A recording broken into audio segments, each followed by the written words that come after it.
Pergunta para o Ciro. A joint venture da Pronto com o Itaú foi firmada em 2017 com prazo de 20 anos, terminando em 2027. Após isso, haverá uma renovação? Como fica a Pronto? Como que a gente deve imaginar esse período de renovação aí da Pronto com o Itaú? Legal.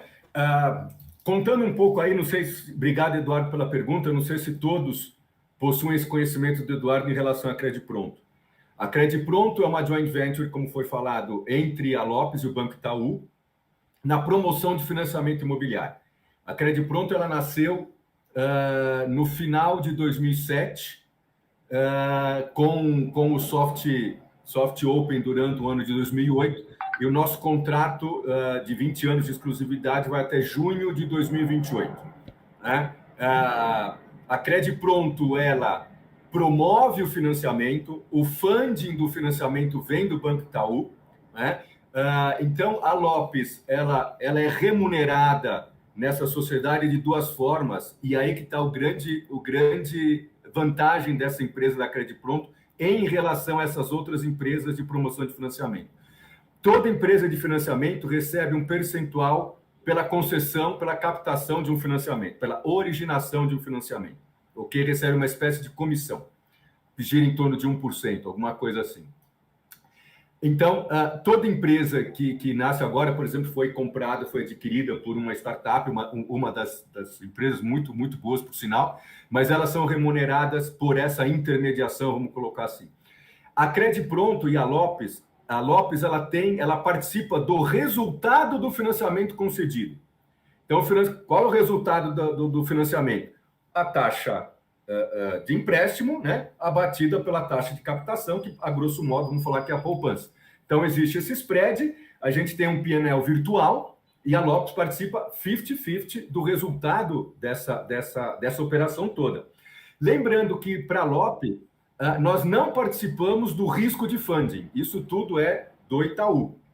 Entendeu? Então, eu não sou financeira. Quando a gente abriu o capital, explicamos isso para o banco na época, eu não posso assumir uma operação de crédito, né? Então, isso ficou todo o custo de operação financeira é do Itaú, mas a gente participa do resultado.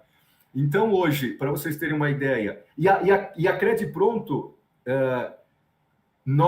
talvez seja a principal fintech do mercado imobiliário. A Pronto, ela, pela prestação de serviço dela totalmente digital, você no site da Pronto, você simula, se candidata e aprova e obtém o financiamento, você só não pode assinar o financiamento, contrato seguro, por força do contrato de financiamento, que ele tem força de escritura pública, então ele vai para o cartório para registro, e o cartório não aceita assinatura digital, tem que ser física, mas mesmo assim você pode ficar em casa que a gente leva o contrato até você. O prazo de concessão, de obtenção e liberação do financiamento é o mais rápido que existe no mercado. Por quê? Porque toda a gestão da Pronto é feita pela Lopes.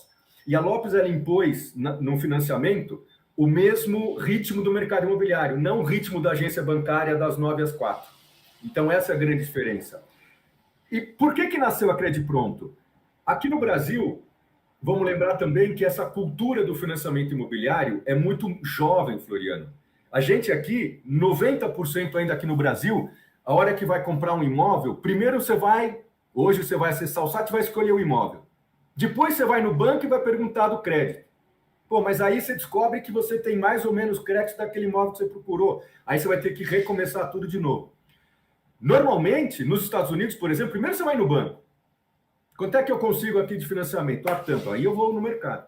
Mas o que a Pronto ela começou a fazer foi o One Stop Shop. Esse foi o conceito criado. Ou seja, no mesmo lugar, você faz a aquisição do bem e já tem a concessão do financiamento. Fazendo uma comparação, é a mesma coisa da loja de carro, da concessionária. Você nem sabe quem é o banco que está lá te financiando, você foi lá, comprou o carro, fez a prestação, contratou o financiamento ali na hora e já sai com o carro. Então, é o mesmo conceito. E hoje, pessoal, a Pronto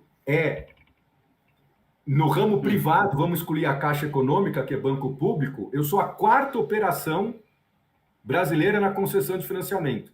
Eu só perco para o Itaú, Bradesco e Santander. Eu já sou maior do que o Banco do Brasil. Caraca! Sabia disso?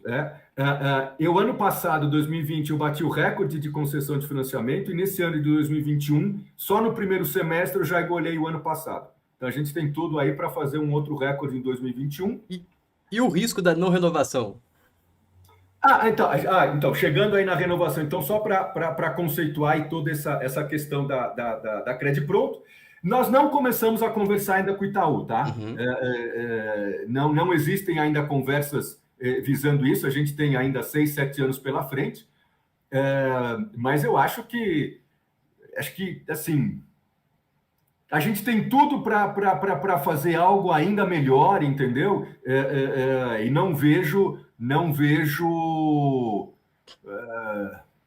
grandes questionamentos, vamos dizer assim. A gente não pode falar ou afirmar iremos renovar ou não iremos renovar, até por se tratar não só por uma coisa futura, mas até para não criar nenhuma informação, nenhum guidance aí como companhia aberta.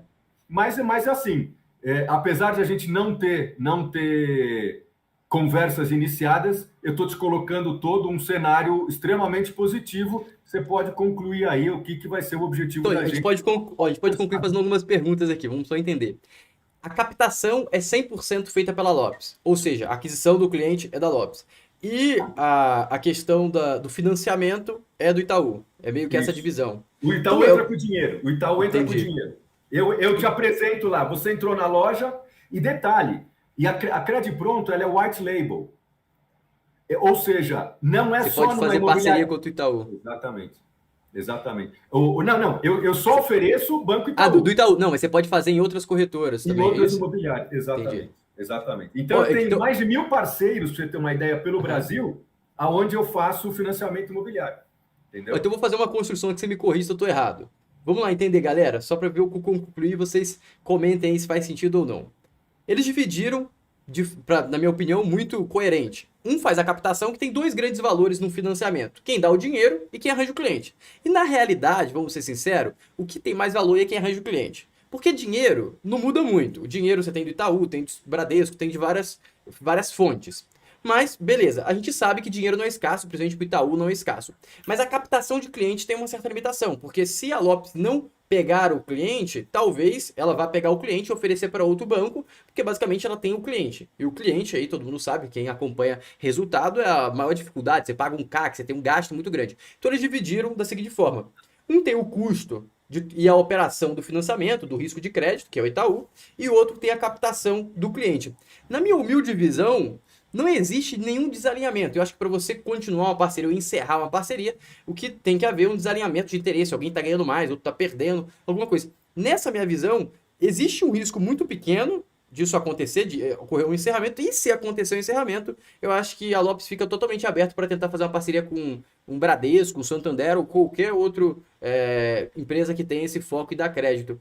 Então, eu acho que esse risco é bem pequeno, realmente, eu acho que faz bastante sentido. Pelo menos se eu não pulei nenhuma parte aí, pela construção que você fez. Tá perfeito. E eu acho que, para concluir, eu acho que foi parte da pergunta do Eduardo também.